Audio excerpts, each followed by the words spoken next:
우리 하나님 말씀 함께 보시겠습니다. 요한복음 1장 6절에서 8절까지 말씀 우리 다 함께 합독하도록 하시겠습니다. 요한복음 1장 6절에서 8절 말씀 우리 다 함께 합독하도록 하시겠습니다. 제가 가진 성경은 신약성경 142페이지입니다. 요한복음 1장 6절에서 8절까지 말씀 우리 한 목소리로 함께 합독하도록 하시겠습니다. 우리 줌으로 함께 하시는 여러분들도 다 찾으셨죠? 우리 한 목소리로 합독하시겠습니다. 네. 하나님께로부터 보내심을 받은 사람이 있으니 그의 이름은 요한이라. 그가 증언하러 왔으니 곧 빛에 대하여 증언하고 모든 사람이 자기로 말미암아 믿게 하려 함이라. 그는 이 빛이 아니요 이 빛에 대하여 증언하러 온 자라. 아멘.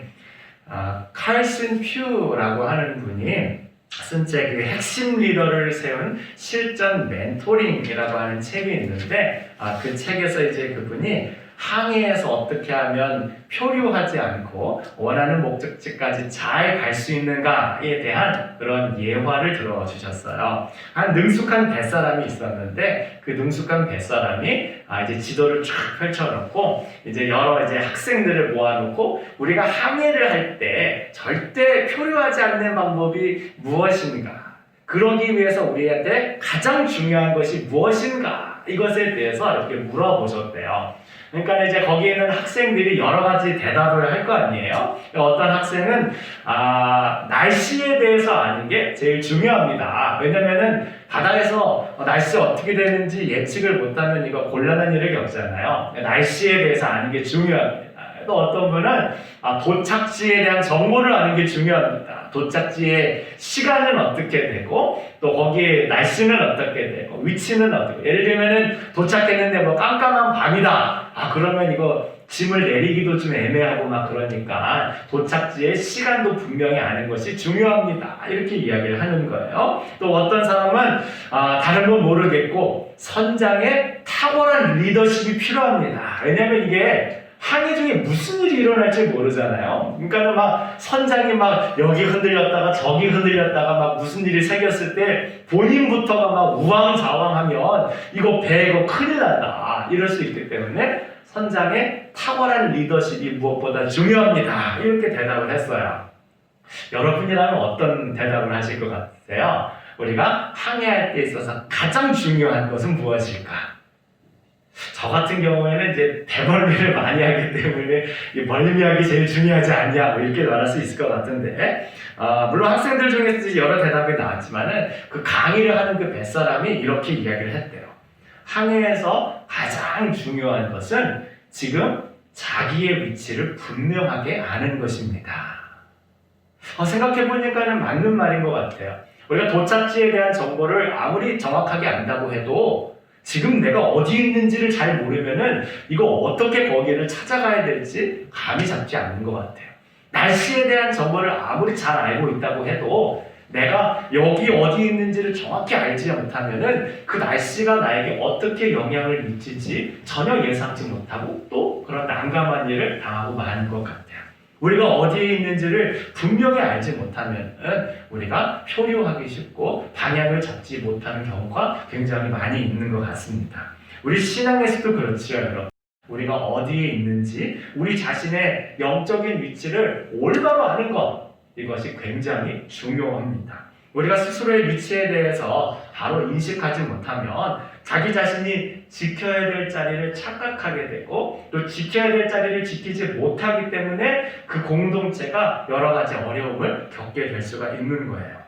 오늘 본문에 보면 자기 자리에 자신을 분명히 인식하고 또 그 자리를 끝까지 지켜냈던 사람의 이야기가 나옵니다. 바로 요한이에요. 예수님의 제자 요한하고 이제 이름이 똑같으니까 조금 헷갈려서 이제 많은 사람들은 그를 침례 요한이다 이제 이렇게 이야기를 합니다. 이 침례 요한의 삶을 돌아보면 그는 자기가 어디에 있는지를 명확하게 알았던 사람이에요. 그는 자기 자신의 영적인 위치를 분명히 알고 그것에서 흔들리지 아니하고 그 자리를 지켜낸 그러한 성실한 사람이라고 말씀드릴 수 있습니다.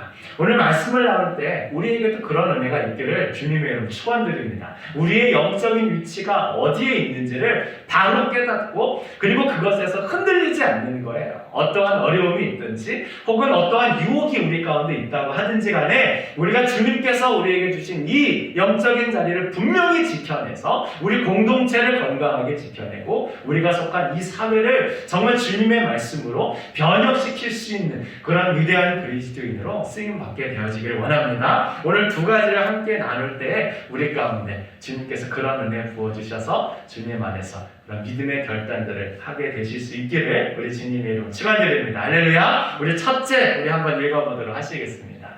네. 우리가 빛이 아니라 예수님이 빛이시다. 아멘. 우리 8절 말씀 다 함께 합독해 보도록 하시겠습니다. 네. 그는 이 빛이 아니요 이 빛에 대하여 증언하러 온 자라. 아멘. 그 예수님의 제자 요한은 그 침례 요한을 가리켜서 그는 이 빛이 아니라 이렇게 이야기를 하고 있습니다. 왜 제자 요한이 이렇게 이야기를 했을까요? 왜 침례 요한을 가리켜서 그 사람은 빛이 아니라 그 빛에 대하여 증언하러 온 자다. 왜 이렇게 이야기를 했을까요? 이것을 알기 위해서는 이제 약간의 설명이 필요합니다. 오늘날도 그렇지만 이제 많은 사람들이 이제 훌륭한 사람들, 훌륭한 리더를 그렇게 따르고자 하는 경향이 많이 있습니다. 뭐 예를 들면 깊은 깨우침이 있는 사람이든지 아니면 그 안에 막 뜨거운 불이 있어요. 열정이 있고 비전이 있어가지고 나가고자 하는 그러한 사람들을 많이들 따라가고자 합니다. 근데 예수님 당시에는 침례 요한이 바로 그러한 사람이었던 거예요. 왜냐하면 우리가 잘 아는 대로 이 요한이 광야에서 천국에 대한 메시지를 전하지 않았습니까? 그 사람들을 향해서 회개의 메시지를 선포했어요. 마태복음 3장 1절 2절 우리 다 함께 합독해 보도록 하시겠습니다. 네. 그때 침례 요한이 이르러 유대 광야에서 선포하여 말하되 회개하라 천국이 가까이 왔느니라 했으니 그러니까 요한이 사람들에게 하나님의 나라 천국이 가까이 왔으니 회개하십시오. 아주 강력하게 메시지를 전한 거예요. 사람들이 그 메시지를 들으니까 너무너무 감화되고 너무너무 파워풀한 메시지라는 게 느껴졌던 거예요.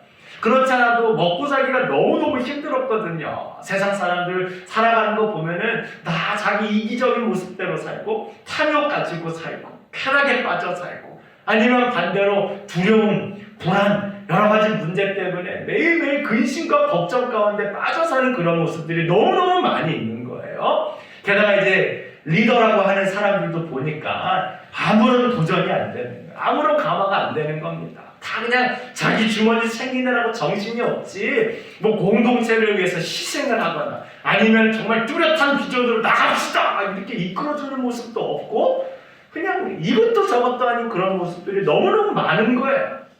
근데 광야에서 요한이 메시지를 전하는데 너무너무 다른 거예요. 회개하십시오.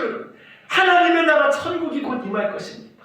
메시지를 전하는데 그 메시지가 너무너무 강력한 거예요. 그러니까 많은 사람들이 그 메시지에 감화되어서 그를 따르게 되었던 겁니다. 그렇게 해서 생겨난 공동체가 침례 요한 공동체예요.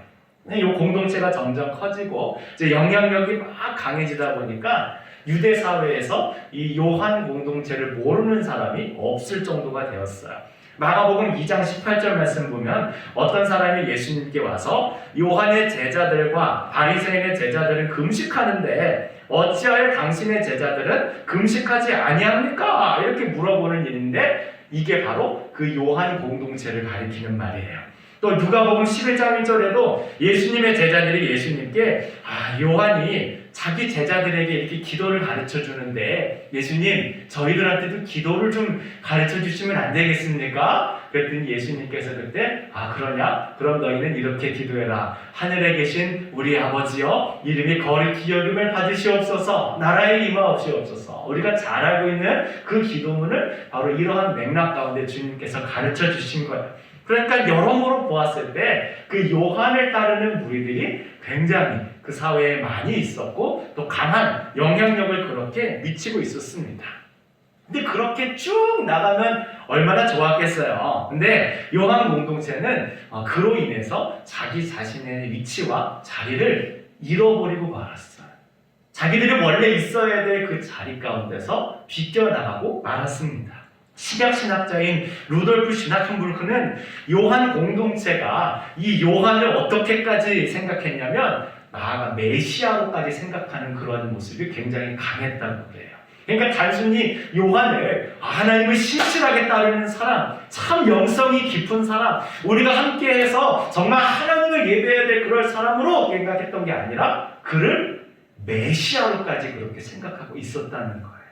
그러니까 오늘날로 쉽게 이야기하면은 어떤 교회의 담임 목사님이 너무 영성이 깊으신 거예요. 너무 실력이 있으시고 너무 열정적이시고 정말 이거 하는 십자가의 길 같은 막 나가시는 거예요. 사람들이 감화돼서 와, 저 목사님과 함께 신앙생활하면 너무 좋겠다. 그래서 많은 사람들이 그 교회에 몰려듭니다. 근데 그게 도가 지나치게 돼서 그 목사님을 거의 하나님으로 생각하는 그러한 일들이 일어나게 되었던 거예요. 그러면 안 되잖아요. 근데 그러한 일들이 이 요한 공동체 가운데 일어나게 되었던 겁니다. 그래서 예수님의 제자 요한이 사람들을 향해서 분명히 이야기해 주는 거예요. 그는 이 빛이 아닙니다. 이 빛에 대하여 증언하러 온 사람입니다. 여러분, 그러면 그 빛은 누구시겠어요? 예수님. 우리가 요한복음 하면서 절대 놓치지 말아야 될 분이 누구라고 그랬죠? 예수님. 요한이 빛이 아니라 예수님이 그 빛이시라는 거예요. 요한의 영성이 깊었고 사람들에게 많은 선한 영향력을 미치긴 했지만 그 빛은 예수님이신 거예요. 요한으로 인해서 많은 사람들이 강화를 받았고 많은 사람들이 회개의 역사가 나타났고 많은 사람이 주님을 따르고자 하는 그런 열망들이 생겼어요. 물론 귀한 일이지만 그들이 붙잡아야 될 분은 누구예요? 예수님이라고 하는 거예요. 이 다행히 요한은 주변 사람들이 그렇게 자기를 축혀 세웠음에도 불구하고 자기의 자리를 정말 잘 지켜낼 수 있었어요. 여러분, 이게 굉장히 어려운 일이라는 거 잘 아시죠? 주변에서 막 사람들이 몰려들고 막 축혀 세우면 우리 마음 가운데 알게 모르게 조금 우쭐한 그런 마음 생기기가 쉽잖아요. 그래서 좀 뭐라도 된 그런 기분이 들어서 넘어지는 일들이 얼마나 많이 있습니까? 그런데 놀랍게도 침례 요한은 자기의 자리를 굳건히 지켜내요. 요한복음 1장 20절 말씀 보면 이렇게 기록되어 있습니다. 요한이 드러내어 말하고 숨기지 아니하니 드러내어 하는 말이 나는 그리스도가 아니라, 나는 그리스도가 아니라 분명하게 이야기하고 있습니다. 그러니까 영적으로 바로 서 있지 않았으면 자기가 어디에 있는지를 알지 못하고 다른 길로 가고 말았을 거예요. 사람들이 막 요한을 가리켜서 당신 대단하신 분이십니다. 당신이 그 예언된 메시아와 같습니다. 당신이 우리를 구원하실 그리스도 같습니다. 이렇게 얘기하면 그래? 그럴 것 같은데 나도 이렇게 얼마든지 될 수 있었음에도 불구하고 그가 자기의 자리를 분명히 지켜내는 것. 나는 그리스도가 아니라. 여러분, 저는 그리스도가 아니에요. 저는 메시아가 아니에요. 제가 빛이 아닙니다. 여러분. 빛이신 예수님을 바라보십시오. 너무나도 귀한 모습이에요. 마찬가지로 우리가 신앙생활하면서 우리의 자리를 분명히 인식하고 그 자리에 머무는 것은 굉장히 중요합니다. 여러분, 사탄도요, 한때는 하나님을 찬양하는 귀한 자리 가운데 있었지만은 자기의 자리를 망각했기 때문에 나락으로 추락하고 말았어요. 이사야서 14장 12절 14절 우리 다 함께 합독하시겠습니다. 네. 너 아침에 개들 계명성녀 어찌 그리 하늘에서 떨어졌으며 너 열국을 엎은 자여 어찌 그리 땅에 찍혔는고 내가 내 마음에 이르기를 내가 하늘에 올라 하나님의 뭇별 위에 내 자리를 높이리라. 내가 북극 지폐 산 위에 앉으리라. 가장 높은 구름에 올라가 지극히 높은 이와 같아지리라 하는도다. 사탄은 한때 가장 찬란하고 아름다운 자리에서 하나님을 찬양하고 하나님을 높여드리는 그런 귀한 일로 부르심을 받았는데 그가 그의 자리를 잊어버리고 망각하게 되니까 나락으로 추락하고 마는 거예요. 우리도 마찬가지입니다. 신앙생활 한다는 것은요, 우리가 예수님을 신앙한다는 것은요, 우리가 어디에 있는지를 분명히 인식하고 그 자리 가운데 머문다는 거예요. 그게 어떤 자리입니까? 우리 모두가 다 죄인이라고 하는 그 자리 가운데 머물러야 되는 거예요. 우리 모두 죄인이라서 아무런 소망도 없고 선을 행할 마음도 전혀 없는 그런 존재라는 것을 인정하고 그 가운데 머물러야 되는 거예요. 뭐 어떤 분은 내가 그렇게 의인은 아니지만 그렇게 나쁜 일을 한 사람도 아니다, 이러한 마음을 가지고 살지만 성경이 말하는 대로 모든 사람이 죄를 범하였으며 하나님의 영광에 이르지 못하는 그게 진짜 내 모습이라는 것을 분명히 인식하고 그 가운데 머물러야 되는 거예요. 그 가운데 머물러야 우리 주님의 은혜를 구하게 되고 우리 주님의 용서와 사랑을 구할 수 있게 되는 거예요. 나는 뭐 그렇게까지 나쁜 사람은 아닌데 라고 하는데 어떻게 은혜가 필요하겠어요. 지금 내가 주님이 주시는 은혜가 아니면 안 됩니다 하는 그런 간절한 마음이 있을 때 주님의 은혜를 간구하는 거지, 뭐 주님의 은혜 있으면 좋고 뭐 없어도 뭐 사는데 별 지장 없는 것 같고, 그런 곳에는 주님의 은혜가 임하지 않는 거예요. 마음에 간절함도 없고 내가 죄인이라고 하는 이런 자리를 벗어나 있는 그런 곳에는 하나님의 은혜도 별로 구하지 못하게 되는 것입니다.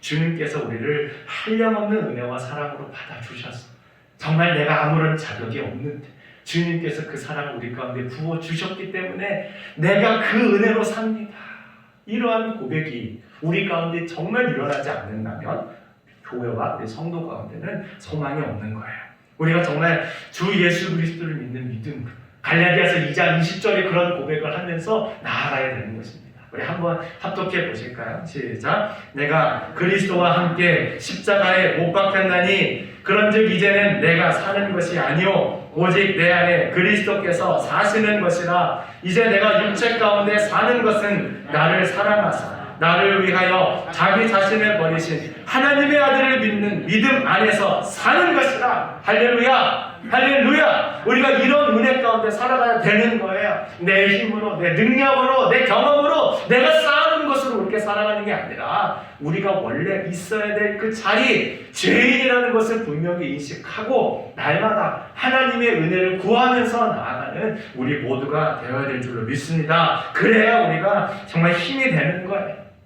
우리가 빛이 아니라 예수님이 빛이라는 것을 분명히 붙들고 나아갈 때 교회와 성도가 힘이 있어지는 거예요. 만약에 우리가 이것을 깜빡하면 교회가 힘을 잃게 되는 겁니다. 생명력을 잃게 되는 거예요. 교회가 그냥 단순한 사람의 모임으로 전락해버리고 마는 것입니다. 우리가 분명히 예수님을 붙들고 나아가야 되는 거예요. 터키 이스탄불에 가시면은 톱카프 궁전이라고 있답니다. 저도 아직 못 가봤어요. 저도 이제 사진으로만 보고 저랬는데 기회가 되면 이제 성지순례 때 꼭 한번 가보고 싶은 곳 중에 하나예요. 이 톱카프 궁전은 그 400여 년 동안 그 오스만 술탄과 그 가족들이 실제로 거주했던 곳이고, 이곳에는 약 8만 6천 점의 어마어마한 유물들이 소장되어 있다고 합니다. 근데 거기에 가면은 다음 사진 보여주세요. 거기에 가면은 저렇게 생긴 막대기 하나를 전시해 놓는다고 해요. 여러분 이게 뭐 같아요? 무슨 막대기죠? 네, 막대기 맞습니다. 근데 이게 모세가 쓰던 막대기라고 그렇게 알려져 있어요. 모세의 지팡이라고 그렇게 알려져 있습니다. 뭐 실제로 뭐 확인하는 방법은 없겠지만은 그렇게 알려지고 전해지고 있어요. 근데 모르는 사람이 보면 뭐예요? 그냥 막대기예요. 아무것도 아닙니다. 저 막대기가 무슨 신령한 능력이 있어가지고 이스라엘 백성들을 출애굽시키고 홍해를 가르고 어마어마한 기적들을 그렇게 베푼 게 아니에요. 저게 하나님의 사람 모세의 손에 들렸고 또 거기에 하나님께서 역사하셨기 때문에 놀라운 역사들이 나타나게 되었던 겁니다. 그냥 보면은 그냥 모세가 그냥 쓰기 편하고 손에 착 감기는 그냥 그런 막대기일 뿐이에요. 그런데 하나님께서 역사하셔서 그런 놀라운 일들이 일어나게 된 겁니다.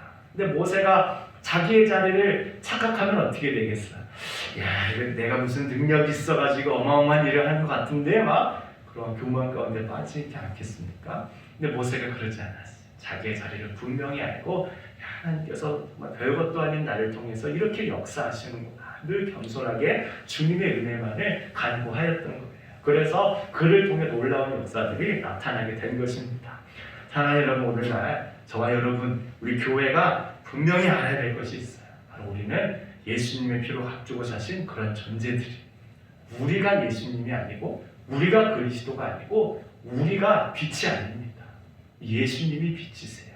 우리가 그것을 분명히 붙들 때 교회가 교회다워지고 성도가 성도다워질 수 있는 것입니다. 그것을 분명히 알고 날마다 우리 빛이신 예수님을 높여드리고 생명 되신 예수님을 높여드리고 정말 주님께 영광 돌려드릴 때 주님께서 그 영광 가운데 우리를 동참시켜주는 거예요.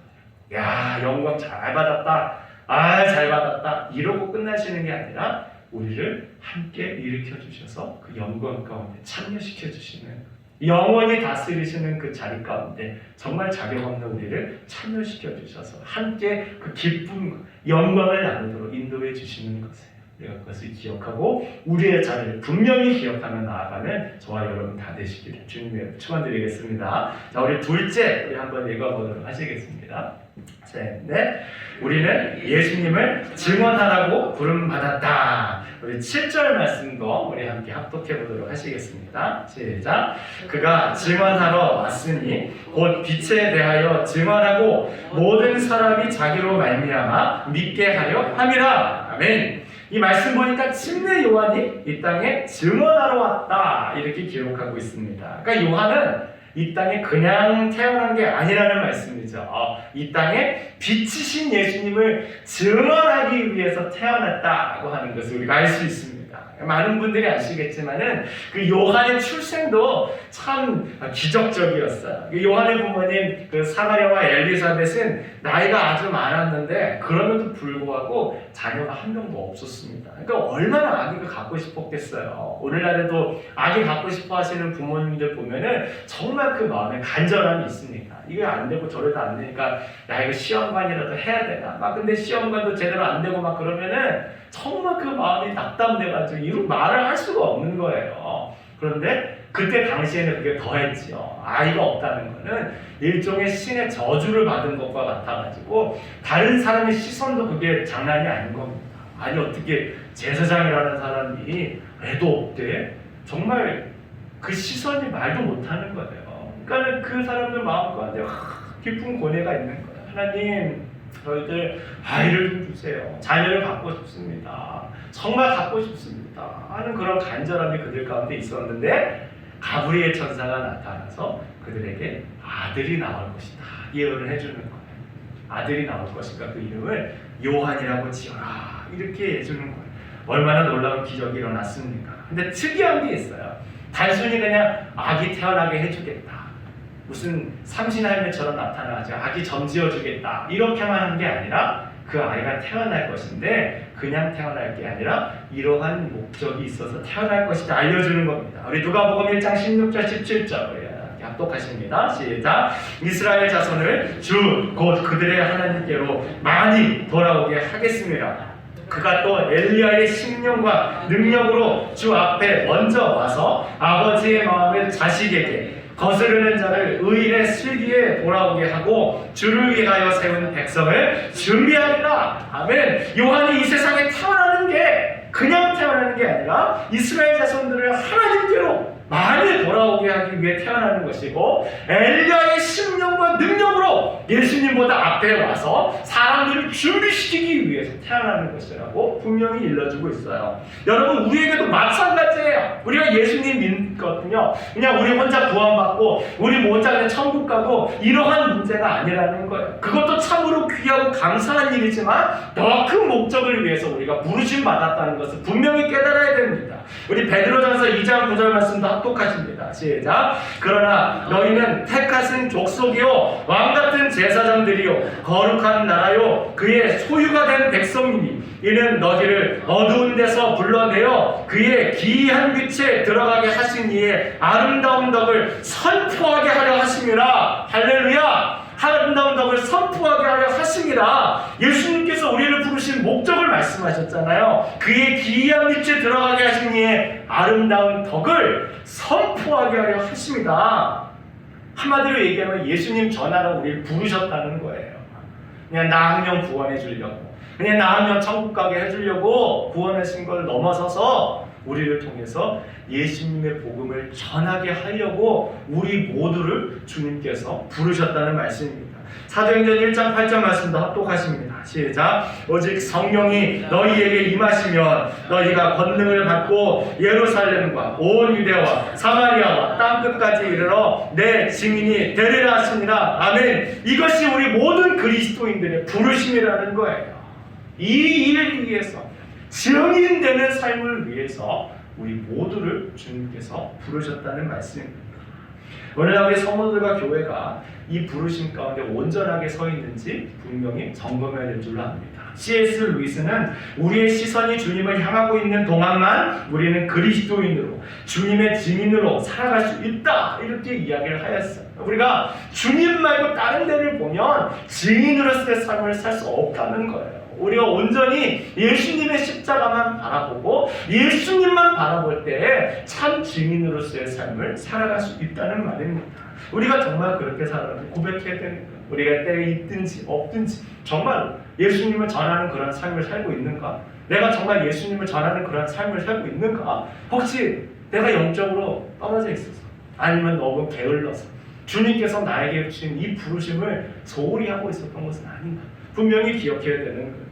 디모데후서 4장 2절에 너는 말씀을 전파 때를 얻든지 못 얻든지 항상 힘쓰라, 분명히 말씀하셨는데 나는 그러한 것들을 혹시 게을리 여기고 있었던 것은 아닌지, 언제나 예수님의 증인으로 살고자 다짐하시는 우리 모두가 되어야 될 줄로 믿습니다. 어떻게 하면 좋을까? 다른 거 없어요. 간단하게 말씀드리면 잘 보면 됩니다. 아멘. 우리 옆에 계신 분들하고 한번 나눠주시겠습니까? 잘 봅시다. 네, 감사합니다. 주문 함께 하신 여러분들도 따라해 주세요. 잘 봅시다. 네, 소리가 들렸으면 좋겠는데 잘 봐야 돼요, 여러분. 증인에게 가장 중요한 자격이 뭐겠어요? 잘 보는 겁니다, 여러분. 증인이 되기 위해서는 키가 얼마 이상이 돼야 되고, 몸무게가 얼마 이상이 돼야 되고, 아니면은 1년 연간 소득이 얼마나 돼야 되고, 그런 거 없어요. 증인, 좋은 증인, 믿을 만한 증인, 신뢰가 가는 증인의 조건은요, 잘 본 사람이 되는 거예요. 분명하게 그것을 본 사람, 명확하게 본 사람, 그 사람이 좋은 증인이 될 수 있는 것입니다. 그럼 우리가 뭘 봐야 되냐? 우리 누구 봐야 돼요? 예수님. 요한복음에서 절대 놓쳐서는 안 될 분. 예수님을 잘 봐야 돼. 그럼 예수님을 어떻게 잘 볼 수 있을까? 두 가지 있습니다. 첫 번째는 성경에서 예수님을 볼 수 있어요. 성경을 잘 봐야 됩니다. 요한복음 5장 39절 합독하시겠습니다. 네. 너희가 성경에서 영생을 얻는 줄 생각하고 성경을 연구하거니와 이 성경이 곧 내게 대하여 증언하는 것입니다. 말씀해 보니까 예수님께서 뭐라 하세요? 성경이 곧 예수님 본인에 대해서 증언하는 것이라고 말씀하고 있어요. 그러니까 우리가 신뢰할 만한 예수님의 증인이 되려면 누굴 봐야 돼? 성경을 보아야 하는 거야. 물론 어떤 분은 우리가 이런 책 본다고 해가지고 어떻게 영이신 예수님을 알 수 있겠습니까? 이러시는 분도 계세요. 예수님 살아계신 분인데 이 죽은 문자 본다고 우리가 그 예수님 볼 수 있습니까? 하는 그런 분도 계세요. 맞는 말일까요, 여러분? 맞는 말이기도 하지만 틀린 말이기도 합니다. 우리 예수님 정말 태초의 모든 것을 창조하신 위대한 창조주 하나님이세요. 책 가운데 얽어매시는 분이 아니십니다. 그런데 그럼에도 불구하고 이것을 통해서 우리에게 자기 자신을 보여주시는 분이세요. 자기 자신을 성경을 통해서 계시해 주시는 분이십니다. 비록 우리가 연약하고 부족하지만 이러한 인간 저자들을 사용하셔서 온전한 하나님의 말씀, 온전한 하나님의 뜻을 우리 가운데 보여주시는 것이에요. 그래서 우리가 성경을 더 신뢰하고 그것을 읽음으로 우리를 사랑하시는 예수님을 더 잘 볼 수 있게 되어지는 것입니다. 우리 올해 공동체 성경 읽기 하는데 많은 분들 동참해 주셔서 너무 감사하게 생각하고 있습니다. 더 많이 동참해 주시기를 바랍니다. 아멘. 더 많이 하나님의 말씀을 읽는 거예요. 그럴 때 우리가 예수님을 더 잘 볼 수 있게 되어지는 거예요. 어떤 분은 목사님 성경 읽고 싶은데 제가 시간이 좀 없어요. 너무 바빠요. 그러신 분들 출퇴근하실 때 오디오 성경 들으세요. 아직 그 핸드폰에 셀폰에 그 오디오 성경 안 깔려 있으신 분들 혹시 필요하시면 말씀하세요. 제가 도와드릴게요. 설치하는 거. 무엇보다 중요한 건 공짜예요. 공짜. 공짜로 창세기부터 요한계시록까지 전문 성우들이 쫙 녹음해놓은 그게 있습니다. 언제든지 하나님 말씀 들을 수 있어요. 우리가 시간 탓할 수 없다는 거예요. 우리가 정말 그런 마음과 의지가 있다면 하나님의 말씀 언제 어디서든 우리가 볼 수 있어요. 우리가 자꾸 하나님 말씀 보는 겁니다. 우리 아침마다 제가 올려드리는 공동체 성경 읽기 잘하고 계시지요? 아침마다 주님의 말씀을 듣는 거예요. 눈으로도 보는 겁니다. 아니면은 따라 읽으면서 내 목소리를 함께 들으면서 하나님 말씀을 매일매일 우리가 읽어 나가는 거예요. 얼마나 귀한 일입니까? 우리가 그 일을 통해서 예수님을 잘 볼 수 있도록 해야 되는 것입니다. 첫 번째는 성경을 통해 예수님을 잘 알 수 있어요. 두 번째로는 내 삶을 통해서 예수님을 잘 알 수 있게 됩니다. 성경을 통해 자기를 계시하신 예수님께서 우리 각자의 삶 가운데 실제로 역사하십니다. 아멘. 우리 주님께서 진짜 역사하시는 거예요. 우리가 그것을 통해서 예수님에 대한 증인으로 살아갈 수 있게 되어지는 겁니다. 어디서 들은 거 가지고 신앙생활 하는 걸로는 부족해요, 여러분. 다른 사람 은혜 받은 거 그런 거 듣는 거로는 부족해요. 내가 정말로 그 말씀을 살아내고 내가 정말 내 삶 속에서 하나님의 말씀을 경험하고 내가 정말 내 삶 속에서 살아계신 예수님을 경험할 때에 그때 우리의 신앙이 더 깊어지고 좋은 증인의 삶을 살아갈 수 있게 되어지는 것입니다. 어떻게 하면 있을까? 여러 가지 방법이 있죠. 근데 올해 우리 주님께서 우리에게 주신 고린도전서 13장의 말씀과 함께 연결지어가지고 생각하면 너무너무 좋을 것 같아요. 우리 고린도전서 13장 4절 7절까지 함께 읽어보실까요? 시작! 사랑은 오래 참고 사랑은 온유하며 시기하지 아니하며 사랑은 자랑하지 아니하며 교만하지 아니하며 무례히 행하지 아니하며 자기의 유익을 구하지 아니하며 성내지 아니하며 악한 것을 생각하지 아니하며 불의를 기뻐하지 아니하며 진리와 함께 기뻐하고 모든 것을 참으며 모든 것을 믿으며 모든 것을 바라며 모든 것을 견디느니라. 아멘. 여기 사랑 대신에 예수님 넣으면은 딱 맞아요. 예수님 넣어서 한번 읽어볼까요? 시작. 예수님은 오래 참고 예수님은 온유하며 시기하지 아니하며 예수님은 자랑하지 아니하며 교만하지 아니하며 무례히 행하지 아니하며 자기의 유익을 구하지 아니하며 성내지 아니하며 악한 것을 생각하지 아니하며 불의를 기뻐하지 아니하며 진리와 함께 기뻐하고 모든 것을 참으며 모든 것을 믿으며 모든 것을 바라며 모든 것을 견디느니라. 그러니까 박지사님께서 기도하신 것처럼 딱 예수님 모습이에요. 이게 온유하시고 오래 참으시고 불의를 기뻐하지 않으시고 진리이시고 딱 우리 예수님 모습이에요. 이제 여기에 우리의 이름도 들어가야 돼요. 예수님 그런 분이세요. 빛이신 분이십니다. 생명이신 분이세요. 그분이 우리와 함께 계시면 우리도 그렇게 되어야 돼요. 이제 저 자리에 우리의 이름이 들어가길 원합니다. 아멘. 우리의 이름 넣어서 한번 해볼까요? 시작. 강 목사는 오래 참고 강 목사는 온유하며 시기하지 아니하며 강 목사는 자랑하지 아니하며 교만하지 아니하며 무례히 행하지 아니하며 자기의 유익을 구하지 아니하며 성내지 아니하며 악한 것을 생각하지 아니하며 불의를 기뻐하지 아니하며 진리와 함께 기뻐하고 모든 것을 참으며 모든 것을 믿으며 모든 것을 바라며 모든 것을 견디느니라. 우리가 이렇게 살아갈 때 우리가 진짜 예수님의 증인으로 살 수 있는 거예요, 여러분. 우리가 예수님에 대해서 아무리 얘기해도요, 우리 가운데 오래 참는 것도 없고 세상 막 살아가고 불의를 막 해가고 다른 사람들 용서해 주지도 못하고 그러면 좋은 증인이 못 되는 거예요. 우리가 그게 아니라 예수님께서 보여주신 이 모습을 본받고 또 우리 안에서 그렇게 살아갈 수 있도록 도우시는 성령님을 의지하면서 이런 모습들을 갖추어 나갈 때 우리가 정말로 좋은 예수님의 증인이 되어질 수 있는 줄로 믿습니다. 사랑하는 여러분, 이게 증인의 삶이에요. 증인이라고 하는 거는요, 상황이 바뀌었다고 증언까지 바뀌면 안 돼요. 아시죠? 지금 옆에서 무슨 일이 있다고 해가지고 그때는 그거였는데 지금은 아니에요. 이렇게 말 바꾸면 큰일 납니다. 다른 엉뚱한 사람이 큰 누명 뒤집어 쓸 수 있는 거예요. 우리가 어떠한 상황이든지 흔들리지 않고 이 예수님에 대한 증언을 해 나아갈 수 있는 그런 믿음의 사람 되어야 되는 겁니다. 우리 어떤 상황이 있든지 어떤 유혹이 있든지 절대 흔들리지 않고 우리의 자리를 지켜가면서 오직 예수님만 전하고자 다짐하시는 저와 여러분 다 되시기를 주님의 이름으로 축원드립니다. 우리 시간 함께 찬양하고 기도하도록 하겠습니다.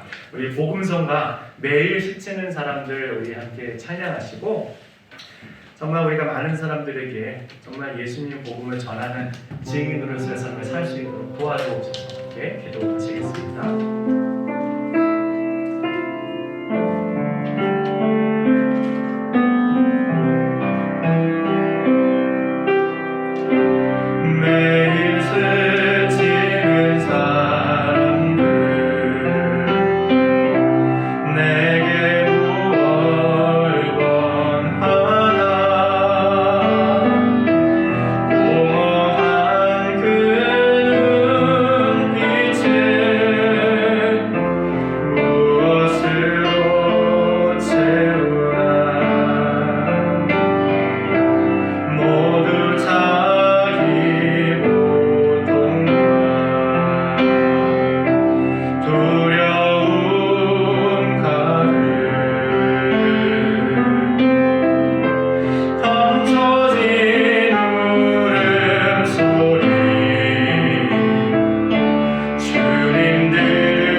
못하는 그런 모습도 있었던 것이 사실이지요.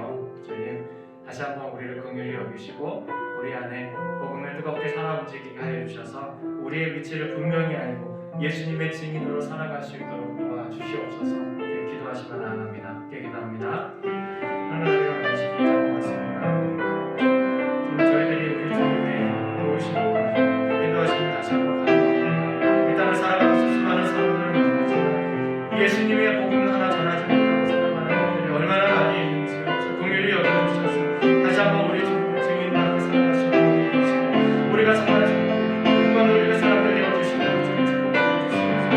우리가 빛이 아니라 예수님께서 빛이심을 다시 한번 증언하는 사람들이 주시고 인도하여 주시옵소서. 주님 우리가 그 빛을 전하기 위해 부르심을 받은 사람들을 다시 한번 기억하게 하시고 복음 전하는 일들 우리의 모든 것을 쏟는 사람들 다시 한번 열어주시옵소서. 역사하여 주시옵소서. 우리의 삶 가운데 정말 고린도전서 13장의 말씀처럼 우리 예수님의 그 귀하고 거룩하시고 아름다운 모습을 나타낼 수 있도록 인도하여 주시옵소서. 주님 우리가 더욱더 오래 참는 사람들을 도우시고 더욱더 다른 사람들을 배려하고 친절한 사람이 될 수 있도록 도우시고 부리는 사람하지 않게 하며 자기의 유익을 묻지 않는 사람이 되게 하여 주시고 모든 것을 믿으며 모든 것을 참으며 모든 것을 견뎌내며 소망하는 사람들이 될 수 있도록 주님 역사하여 주시옵소서. 정말 예수님 거룩하신 모습을 그들은 모두 주님이 필요해. 그들은 모두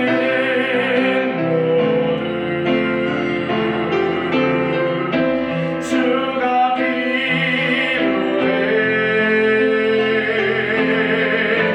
깨지고 상한 마음 주가 여시네.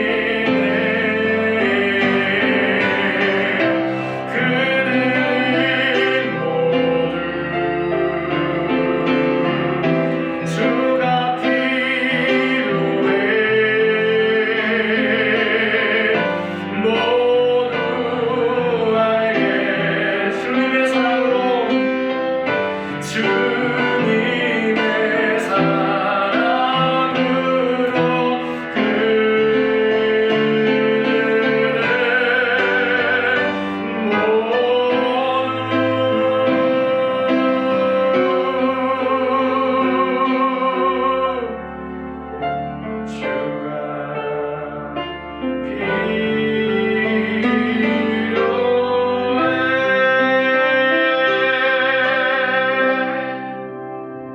사랑과 자비가 많으신 주님 참 고맙습니다.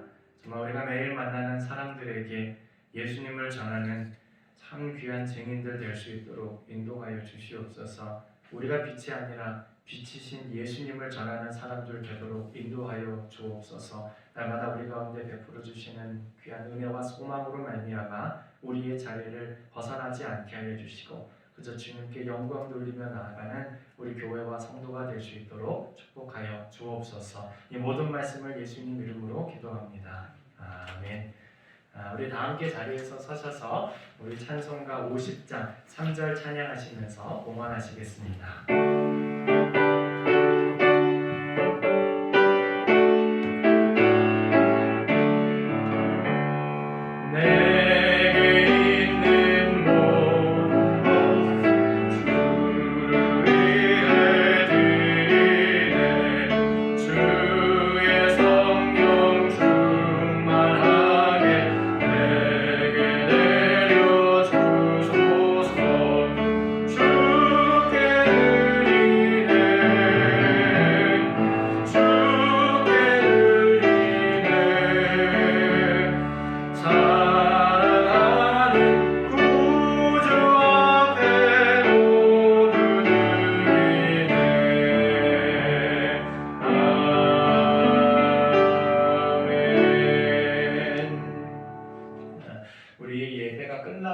우리 공동의회가 있습니다. 우리 같이 마시고 우리 남아주시기를 바랍니다. 함께 기도합니다. 사랑과 자비가 많으신 주님 참 고맙습니다. 정말로 주님께서 저희들에게 풀어주신 모든 것들 가운데 일부를 돌려드립니다. 우리 하나님께서 기뻐하시는 일들 가운데 사용되어지게 하여 주시옵소서. 주님 우리 형편이 넉넉하지 못한 가운데서도 주님께 헌물한 귀한 영혼들 주님께서 다 기억하여 주옵시고 주님 30배, 60배, 100배의 은혜로 채워 주시옵소서. 날마다 주님께서 베풀어 주시는 은혜로 더 풍성하고 더 평화로운 삶이 될 수 있도록 날마다 주님께서 도와주시옵소서.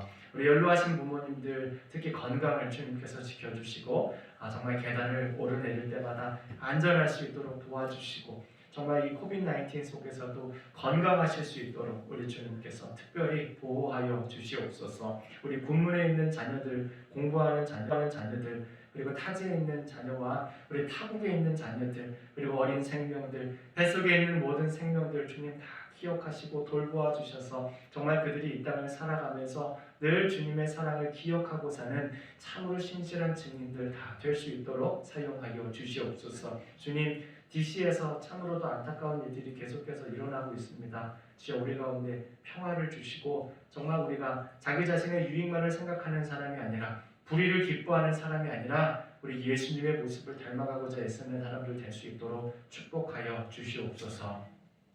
이제는 우리 주 예수 그리스도의 은혜와 하나님 아버지의 무한하신 사랑과 성령님의 위로 충만 내주 역사 교통하심의 은혜가 예식을 마치고 세상을 향해 파송되어져 나아가는 우리 모든 성도들과 가정과 일터 위에 이제로부터 영원토록 함께 있을지어다. 아멘.